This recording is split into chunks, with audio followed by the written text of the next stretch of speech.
Hi, I got a question about if you can see the Northern Lights on a Alaskan cruise.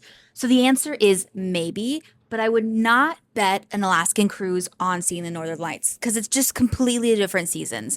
I say that as we have a chance tonight, but that's not why I booked this cruise.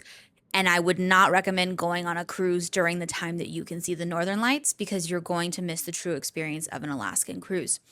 So, Northern Lights season is going to be October to April, and the Alaska cruise season is going to be April to October. However, I am not going to recommend a cruise if it is not June, July, or August because you're going to miss the highlights of Alaska. For example, today we saw a breaching humpback whale. It literally jumped out of the water. It was phenomenal. But it is the beginning of the humpback whale season.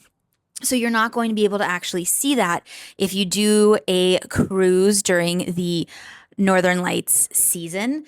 So that's why I don't recommend it. If you're going to do the Northern Lights, I would recommend actually coming to Fairbanks, which is the going to be one of the best places to go to see them, and do it in the wintertime. They have this super cool thing called the Borealis Base Camp, which I recommend. If you want to do it on a cruise, I would actually go to Norway. Norway has a couple of cruise lines that has a Northern Lights guarantee, and that's the way I would do it if I was to see the Northern Lights, and that was the whole purpose of my trip. Thank you so much for your question, Amy, and I am so glad I got to answer it for you. I am Sydney with the Poodle Booked It, and I cannot wait